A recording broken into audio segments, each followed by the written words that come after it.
Hi guys, कैसे हो आप सभी। आई होप आप सभी अच्छे होंगे। सो वेलकम है आपका मेरे चैनल सानवी स्टोरी में। सबसे पहले आप सभी को हैप्पी देवउठनी एकादशी। आज का जो ब्लॉग है वो देवउठनी एकादशी का है और इसमें मैं आपको कुछ पूजा विधि बताने वाली हूँ कि देवउठनी एकादशी की पूजा कैसे की जाती है, इसको उठाया कैसे जाता है एंड इसका जो विसर्जन है वो कैसे किया जाता है। तो आज के ब्लॉग में मैं आपको सारा कुछ बताने वाली हूँ। बने रहिए मेरे ब्लॉग में। और अगर आप मेरे ब्लॉग को फर्स्ट टाइम देख रहे हैं तो मेक श्योर मेरे ब्लॉग को लाइक कर देना एंड सब्सक्राइब कर देना एंड कमेंट ज़रूर कर देना। तो चलिए स्टार्ट करते हैं अपना ब्लॉग। यहाँ पे आप देख सकते हो, सबसे पहले तो एक चार्ट पेपर लेना है। वाइट कलर का मैंने यहाँ पे चार्ट पेपर लिया हुआ है क्योंकि वाइट कलर के चार्ट पेपर पे अच्छे से दिखेगा। और इसके बाद मैंने एक कटोरी में लिया हुआ है गेहूँ, उसको पानी से घोल लिया हुआ है। गेहूँ वो होती है जो गोबर में मिला के घर को लीपा जाता था पहले। तो गेहूँ बहुत शुभ होती है पूजा के लिए। और इसके बाद मैंने कुछ आकृति जो हैं बना ली हुई हैं और जिसमें मैंने विष्णु भगवान बनाए हुए हैं और सीढ़ी बनाई हुई है। और इसके बाद में एक घर बनाया हुआ है जिसको सजाया हुआ है, वो चार्ट में बना लिया था। इसके बाद ये रास्ता बनाई हुई है, जो ये थोड़ा कुछ इसका जो हिस्सा है वो ज़मीन में बनाना होगा। तो ये मैंने यहाँ पे बनाए हैं 7 जीवन चक्र। तो ये इसको बोलते हैं कि ये जीवन चक्र होते हैं। तो ये 7 आपको बनाने हैं, गोल सर्कल में बनाने हैं आपको। और ये आपको अवश्य बनाने हैं, ये बहुत ही ज़रूरी होता है बनाना। और मैं आपको बता दूं, आपको यहाँ पे दिखाई देगा कि मैं फ़ोन की हेल्प ले रही हूँ। मैं फ़र्स्ट टाइम पूजा कर रही हूँ, मैं इससे पहले मैंने कभी नहीं किया हुआ है एकादशी, और आज मैं फ़र्स्ट टाइम कर रही हूँ। मैं पूरी विधि विधान से इसलिए कर रही हूँ, मुझे ऐसा लगता है कि कुछ भी कोई भी मिस्टेक ना हो जाए, इसलिए मैं फ़ोन की हेल्प ले रही हूँ। बहुत सारी चीज़ें यूट्यूब में बताई जाती हैं पूजा विधि, अगर आपको नहीं पता है तो आप भी देख के सीख लीजिए और कीजिए। और इसके बाद यहाँ पे ये जो गाय के खुर होते हैं, पैर के निशान, वो बनते हैं। तो यहाँ पे 2 गाय के पैर के निशान बनेंगे और इसके पास में जो छोटे छोटे हैं वो बछड़े के पैर के निशान हैं। तो एक गाय के 4 पैर होते हैं। तो यहाँ पे मैंने एक गाय और एक बछड़ा का एक साथ में बना दिया है। और सेम मैं दूसरी साइड में भी बना रही हूँ, एक गाय के 4 पैर मैंने बना दिए, पास में 4 पैर मैंने बछड़े के बना दिए हैं। तो इस तरीके से आपको बनाना है। और इसके बाद में अब आपको यहाँ पे जो है आपके घर में जितने भी मेंबर हैं, आपको उतने मेंबर के पैरों के निशान बनाने हैं। जैसे कि अगर आपके घर में 5 मेंबर हैं तो आपको 10 पैर बनाने हैं, मतलब 5 पेयर बनाने हैं पैर के। तो इस तरीके से बनाना होता है और एक एक्स्ट्रा बनाना होता है आने वाली पीढ़ी के लिए। तो अगर आपको पैर के निशान बनाने नहीं आते हैं तो आप इस तरीके से पहले 8 बनाइए और उसके बाद आप यहाँ पे छोटे छोटे से डॉट्स रख दीजिए, तो ये फिंगर टाइप के हो जाएंगे। अब ये आपके प्रॉपर पैर की तरह ही नज़र आएंगे। तो इस तरीके से आप बहुत ही ईजी तरीके से पैर के निशान बना सकते हो। यहाँ पे पैर के निशान, मेरे घर में टोटल 5 मेंबर हैं, तो मैंने यहाँ पे 10 पैर बनाए थे। मतलब मैंने यहाँ पे 5 पेयर बनाए थे और 2-2 करके, तो 5 पेयर हमने बनाए हुए थे। यहाँ पे टोटल 10 पैर। तो 2 पेयर मैंने इस साइड बनाए थे, 2 मैंने उस साइड बनाए थे और एक एक्स्ट्रा। तो इस तरीके से आपको बनाना है। ये जो एकादशी होती है, ये कोई भी पूजा पाठ होता है करना बहुत ही ज़्यादा अच्छा होता है, मन को काफ़ी शांति मिलती है करने में। तो मुझे तो बहुत ज़्यादा शौक़ है हर पूजा पाठ करने का।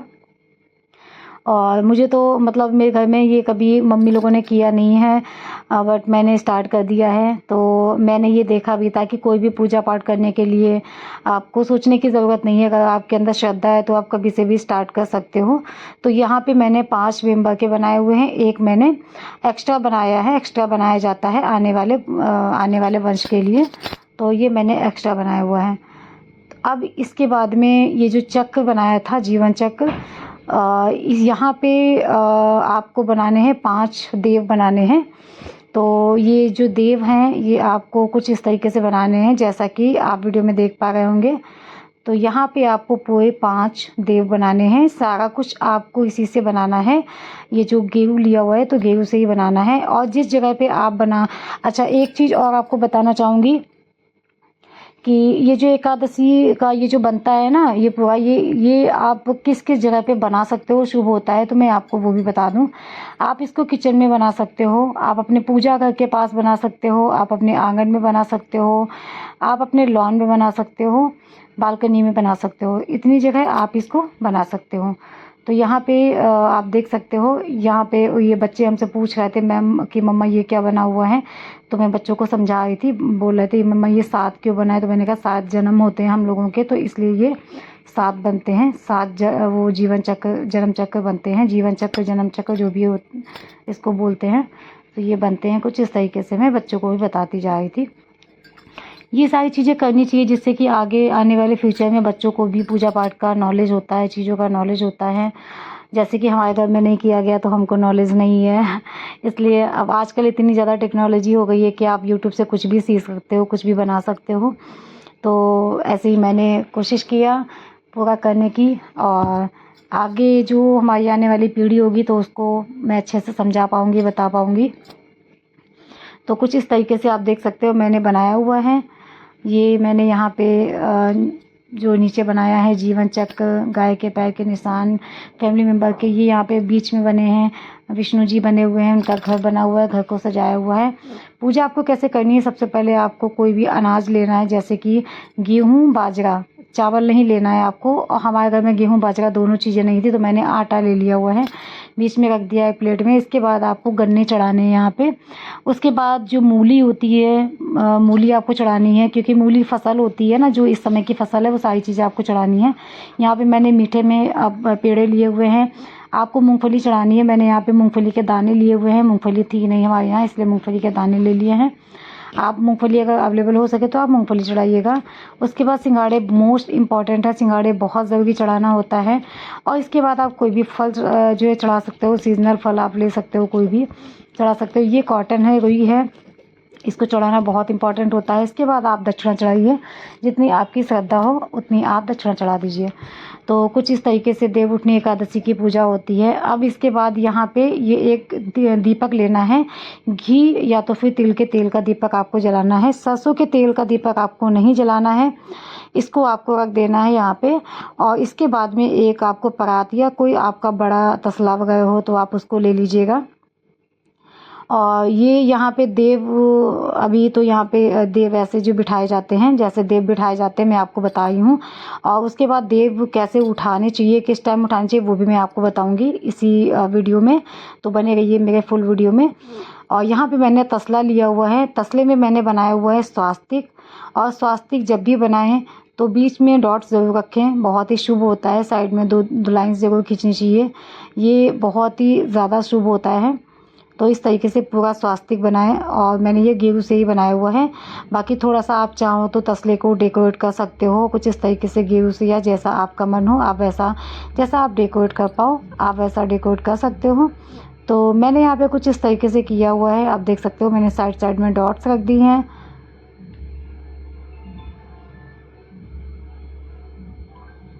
और कुछ इस तरीके से मैंने इसको डेकोरेट किया हुआ है। और ये जो पूजा होती है वो सबको ही करनी चाहिए, मतलब देवउठनी एकादशी का व्रत मुझे ऐसा लगता है कि सबको करना चाहिए, अच्छा होता है काफ़ी। और बहुत लोग इस दिन तुलसी विवाह भी करते हैं। तो इसके बाद तसले को क्या करना है, इसके ऊपर इस तरीके से ढक देना है कि आपका दीपक आधा अंदर और आधा बाहर है। बाकी जो आपने सामग्री चढ़ाई है वो सारी ढक जानी चाहिए। तो इस तरीके से आपको तसले से ढक देना है। और अब यहाँ पे मैंने ढक दिया है। इसके बाद हम जला देंगे दीपक। दीपक को आपको प्रज्वलित कर देना है। तो यहाँ पे मैंने दीपक को जला दिया है। अब आपको इसको ऐसे ही छोड़ देना है। अच्छा, ये आपको कब करना है, दोपहर से लेके शाम तक आप किसी भी टाइम कर सकते हो, मतलब सूर्यास्त से पहले। आपको दोपहर से सूर्यास्त से पहले करना है। और उसके बाद इस तरीके से ऐसे ही आपको छोड़ देना है दीपक जलता हुआ।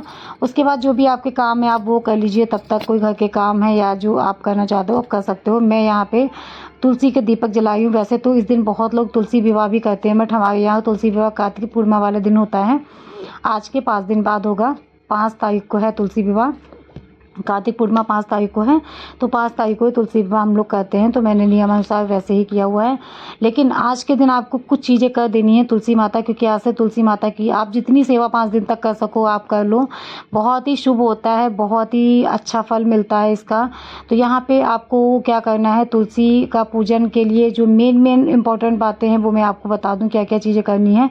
आपको यहाँ पे तुलसी माता को फूलों से सजाना है, और आप चाहो तो उन गमले को गेहूं से अच्छे से लीप सकते हो, पेंट कर सकते हो। और उसके बाद आपको 5 घी के दीपक जलाने हैं तुलसी माता के पास। आज के दिन ज़रूर जलाइएगा, बहुत ही शुभ होता है, बहुत अच्छा होता है। और बहुत ही ज़्यादा जब आप ये करोगे तो आपको खुद ही एहसास हो जाएगा कि बहुत ज़्यादा ये चीज़ें शुभ होती हैं, क्योंकि तुलसी माता भगवान विष्णु को बहुत ही प्रिय हैं। और तुलसी माता का सालिग्राम के साथ में विवाह होता है, तो इसलिए वहाँ पे देव जो बने हुए हैं वो विष्णु भगवान। कहा जाता है कि विष्णु भगवान बहुत सालों के बाद निद्रा से उठते हैं आज के दिन, देव उठनी एकादशी के दिन। तो सबसे पहले उठ के वो तुलसी माता से ही मिलने जाते हैं, ऐसा कहा जाता है। तो इस वजह से जो है तुलसी पूजन बहुत ज़्यादा ज़रूरी है। आप विवाह मत कीजिए, बट आप पूजन ज़रूर कीजिए तुलसी का। और यहाँ पे मैंने 5 दीपक लिए हुए हैं, और इसमें से एक दीपक मैं गेट के बाहर रख दूँगी। और क्योंकि एक बड़ा सा दीपक मैंने गमले में मॉर्निंग के टाइम ही जला दिया था जल चढ़ा के, और उसके बाद ही मैं 4 दिए नीचे रख दूँगी, तो टोटल 5 हो जाएंगे। और जो एक दिया एक्स्ट्रा है वो मैं बाहर गेट पे रख दूँगी। सारे जो दीपक है वो आपको घी के ही जलाने हैं, तेल का दीपक आपको नहीं जलाना है बिल्कुल भी, घी के दीपक आपको जलाने हैं। और अगर आप यहाँ पे रंगोली बना सकते हो तो आप रंगोली बनाइए, आप फूलों से सजा सकते हो, फूलों से सजाइए, आपकी श्रद्धा है, जैसे आप कर सकते हो वैसे आप कीजिए। और तो यहाँ पे मैंने जला दिए थे दीपक। अब मैं आ गई नीचे, तो यहाँ पे एक दीपक मैंने आपको बोला था एक्स्ट्रा था, तो मैं इसको लेके नीचे आ गई। और यहाँ पे मैं आपको बताना चाह रही थी कि तुलसी यहाँ पे एक काम और आपको बहुत बहुत इम्पॉर्टेंट करना है। जो गेहूँ बच गया था ना, बचे या ना बचे आपको बचा लेना है थोड़ा सा।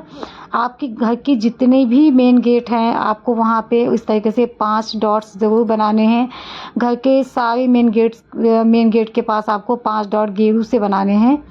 बहुत ही ज़्यादा शुभ होता है ये। तो मेरे घर पे टोटल कितने डोर हैं मैं आपको बता दूँ, 6। तो टोटल 6 या 7 डोर हैं मेरे मतलब घर में। तो मैंने सब पे इस तरीके से गेहूं से डॉट बना दिया था, घर से अंदर से लेके बाहर तक, किचन के बाहर, किचन के गेट के पास, कमरे के गेट के पास, बेडरूम, ड्राइंग रूम, जो भी आपके पास हो, बालकनी रूम, और बाहर सबसे बाहर मेन गेट, लॉन। तो मैंने हर जगह जितने भी गेट लगे हुए मैंने सब पे बना दिए। जीने के पास का नीचे जीने से उतरते हम लोग, तो वहाँ पे ये हमारा लॉन है, तो यहाँ पे भी बना दिया था हमने। तो इस तरीके से आपको करने, कुछ चीज़ें आपको और करनी है, जैसे तुलसी जो पूजा है उसमें आपको आज के दिन क्या क्या करना बहुत इंपॉर्टेंट होता है। आपको तुलसी माता में कच्चा दूध चढ़ाना बहुत ज़्यादा शुभ माना गया है। तुलसी माता को आप 11 गांठ लगा के पीले धागे की उनको बांधिए, बहुत शुभ होता है। कलावा उनको चढ़ाइए, बहुत शुभ होता है। और आज के दिन लाल चुनरी ज़रूर चढ़ाइएगा तुलसी माता को, बहुत ही ज़्यादा शुभ होता है। तो अगर आप उनका विवाह नहीं करते हो तो आप ये 5 जो टिप्स मतलब जो हैं बहुत ही इम्पोर्टेंट, तो आप ये ज़रूर कीजिएगा। इसके बाद 2 आपको दीपक घी या तिल के तेल के बाहर ज़रूर रखने हैं, अपने गेट के मेन गेट के बाहर। तो यहाँ पे दीपक रखने से पहले मैं आपको बता दूँ, मैंने यहाँ पे चावल रखे हुए थे। कल मैंने गोवर्धन हटाए हुए थे, क्योंकि देवउठनी एकादशी के एक दिन पहले ही हमारे यहाँ गोवर्धन उठते हैं, मैं उठाती हूँ। और तो इसलिए जब गोवर्धन को उठाते हैं तो वहाँ पे थोड़ा सा लीप के और पानी डाल के ऐसे पोछा वोछा लगा के, और उसके बाद में कच्चा है तो आप गोबर से लीपिए, नहीं तो पानी डाल के पोछा लगा के फिर वहाँ पे थोड़े से अक्षत चावल रख के और उस पर आपको दीपक जलाना होता है। तो वो मैंने कल किया था। और तो यहाँ पे चावल रखे हुए थे। आज हम चावल का यूज़ नहीं कर सकते हैं, क्योंकि देवउठनी एकादशी में चावल का यूज़ नहीं किया जाता है। इस वजह से मैंने यहाँ पे चावल पक्षियों को डाल दिए थे। और फिर मैंने यहाँ पे चक्र बनाया था। ये मैंने 7 इस तरीके से लाइनें हमने ड्रॉ की हैं गेहूं से। और यहाँ पे मैंने बर्ड्स की हेल्प ली है, तो काफ़ी हेल्प हो रही थी बर्ड से ड्रा करने में। बाकी फिंगर में तो गेहूँ लगी नहीं गई थी, ऐसा लग रहा था पूरा सूख जा रहा है फिंगर में, उंगली में, तो उंगली से नहीं लगा था। मैंने यहाँ पे 7 इस तरीके के गेहूँ, ऐसे मतलब ये होता है कि हाँ हमने लीप दिया, गेहूँ बहुत शुभ होता है पूजा के लिए। तो ये हमने तिल के तेल के दीपक जलाए हुए हैं। मेन गेट के दोनों द्वार पे आपको दीपक जलाने हैं। तो एक द्वार पे मैंने बना दिया है, ये मैं दूसरी साइड आ गई। यहाँ पे देखो मैं फिंगर से बनाने की कोशिश करी, मुझे लगा जल्दी बन जाएगा, बट यहाँ पे उंगली की हेल्प से नहीं बन पा रहा था। बर्ड से बहुत अच्छा बन रहा था। तो पहले तो मैंने उंगली से बनाया, तो देखो कैसे सूखा सूखा सा उंगली में सारा सूख जा रहा है। फिर मैंने सोचा उंगली से नहीं बनेगा, चलो बर्ड्स का यूज़ करते हैं। फिर मैंने बर्ड्स से बनाया था इसको। यहाँ पे भी इस तरीके से 4 लाइन ड्रॉ की, सॉरी गाइस 7 लाइन हमने ड्रॉ की है। और यहाँ पे भी इस तरीके से बना के फिर आपको यहाँ पे दीपक जो है रखना है। दोनों साइड आपको घी के दीपक ही रखने हैं, तेल के दीपक आपको नहीं रखने हैं। तो ये सारा प्रोसेस आपको कर लेना है। बाकी सबका अलग अपना अपना तरीका होता है। मुझे जितना मैंने देखा, जितना हर जगह, मैंने बहुत सारी जगह देखा था यूट्यूब पे, मोस्टली सब में ऐसे ही बता रहे थे, तो मैंने भी ऐसे ही किया। बाकी आप लोग मुझे बताना, हमने फर्स्ट टाइम किया हुआ है और पूरी कोशिश की है आपको अच्छा पूरा फुल दिखाने की कि क्या क्या होता है, बिल्कुल पास से दिखाने की कोशिश की है। तो बाकी कोई कमी हो तो आप लोग मुझे बताइएगा, मैं नेक्स्ट टाइम ज़रूर उसको कंप्लीट करूँगी। और उसके बाद यहाँ पे पैर छू लेने हैं आपको दीपक के। और वैसे भी गेट का जो मेन द्वार होता है, घर तो मंदिर होता है ना, उसके पैर छूना बहुत अच्छा होता है। और उसके बाद मैं आ गई थी मंदिर में। अब हो गई थी शाम, सूर्यास्त हो चुका था, अंधेरा हो चुका था थोड़ा थोड़ा। तो अब हमें करनी है यहाँ पे पूजा। तो यहाँ पे जो हमने देव रखे हुए हैं, देव बिठाए हुए थे, तो सबसे पहले तो आपको मंदिर में एक आरती जला देनी है, क्योंकि मंदिर में लड्डू गोपाल जी हमने सुबह ही बिठा दिए थे। कपड़े वपड़े पहना के गंगा जल से स्नान करके आपको, या पंचामृत से आप स्नान करवा दीजिएगा लड्डू गोपाल को। और लड्डू गोपाल के साथ आज के दिन माता लक्ष्मी की मूर्ति जरूर रखिएगा आप लोग, क्योंकि माता लक्ष्मी हमेशा जो है कृष्ण भगवान के साथ में होती हैं। मतलब माता लक्ष्मी विष्णु भगवान के साथ हमेशा होती हैं। तो आप माता लक्ष्मी को ज़रूर बिठाइएगा आज के दिन। और इसके बाद में मैंने यहाँ पे तिल के तेल का दीपक जलाया और धूप वगैरह जलाई। और यहाँ पे गणेश जी भी रखे हुए हैं हमारे। इसके बाद नीचे भी थोड़ा सा धूप दीपक किया हमने इस तरीके से, और भगवान जी के हाथ जोड़े, थोड़ा सा फूल माला वगैरह चढ़ाई। और ये आपको बहुत अच्छा लगता है। मैंने आज फर्स्ट टाइम किया, लेकिन सच में गाइस बहुत ज़्यादा अच्छा लगा। पहले मैं सोच रही थी मैं कैसे व्रत करूँगी, कैसे कर पाऊँगी, मुझसे तो भूख बर्दाश्त ही नहीं होती है। बट पता ही नहीं चला कैसे पूरा दिन निकल गया, भूख लगी ही नहीं बिल्कुल। और इसका व्रत कैसे किया जाता है मैं आपको वो भी बता दूँ इसी के साथ साथ। तो इसका जो व्रत होता है देवउठनी एकादशी का, आप चाहो तो निर्जला व्रत भी रख सकते हो, और या फिर आप फलाहारी भी कर सकते हो। तो ये आप पे डिपेंड है कि आप किस तरीके का व्रत जो है कर पाओगे। और जिस तरीके का भी आप व्रत कर पाओ, तो सुबह के टाइम में नहाते हो आप, उसी टाइम आप हाथ में गंगा जल लेके भगवान जी के सामने संकल्प कर लीजिए कि आज हम निर्जला व्रत रहेंगे या फलाहारी व्रत रहेंगे। पूरे मन के साथ संकल्प ले रहे हैं कि हम रहेंगे। फिर वो आप गंगा जल का जो पानी है वो आप तुलसी में डाल दीजिए, और फिर आप उसके बोलिए भगवान जी से कि आप हमें शक्ति दीजिए व्रत रहने की। तो इस तरीके से आप ले सकते हो संकल्प। अब इसके बाद में हम देव उठाएंगे। तो अभी तसले को हमने हटा दिया हुआ है। एक लोटे में गंगा जल लेके आपको आना है, और गंगा जल में मैंने यहाँ सादा पानी मिला लिया हुआ है, और इस तरीके से लेके आना है। और अब आपको दीपक लेना है, जो दीपक हमने तसले के नीचे जलाया था उसको आपको लेना है, और देव को इस तरीके से दीपक आपको उतारना है। देव के सामने आरती करनी है देव की, और फिर यहाँ पे माफ़ी मांगनी है, जो भी भूल चूक हो गई तो माफ़ कर दो। तो इस तरीके से माफ़ी आपको मांगनी है, और जो भी आपकी इच्छा है वो आप यहाँ पे मांग लीजिए। तो इस तरीके से आप फैमिली को बिठाइए, बच्चों को बिठाइए साथ में, और इस तरीके से पूजा संपन्न कीजिए। और इसके बाद हम देव को जल पिला के इस तरीके से उठाएंगे। तो ये हमने जो जल लिया था ये पिला के देव को उठाया जाता है। तो इस तरीके से हमने जल आचमन किया हुआ है 7 बार। और बस ऐसे ही देव उठनी एकादशी का व्रत संपन्न हुआ। तो इस तरीके से आप देव उठनी एकादशी का व्रत कर सकते हो। अब आप सोच रहे होंगे कि ये जो सामान है इसका क्या होगा। तो ये जो दक्षिणा है ये आप किसी पूजा पाठ के काम में यूज़ कर सकते हो। और ये जो प्रसाद है फैमिली में बांट दीजिए, बच्चों को, हस्बैंड को। ये जो दाने हैं इसको आप जो प्रसाद में खा लीजिए। मूली है, मूली के पराठे वगैरह बना के खा लीजिए। गन्ने हैं, गन्ने प्रसाद में आस पड़ोसियों को बांट दो या खुद खा लो, जो जैसा भी आपका मन हो, ठीक है। और इसके बाद में और जो चीज़ें हैं, सिंघाड़े वगैरह हैं, ये सारी चीज़ें आप प्रसाद में यूज़ कर सकते हो। ये जो कॉटन है, कॉटन को कैसे यूज़ करना है, कॉटन की आप बत्ती बनाइए जितने दिन तक चले और इसको आप पूजा में जलाइए। तो ये थी आज की हमारी देवउठनी एकादशी की पूजा। सो आई होप आज की पूजा आपको पसंद मतलब अच्छा लगा होगा। वीडियो अच्छा लगा तो वीडियो को लाइक शेयर एंड सब्सक्राइब कीजिएगा। मिलते हैं नेक्स्ट व्लॉग के साथ, तब तक के लिए बाय बाय। हैप्पी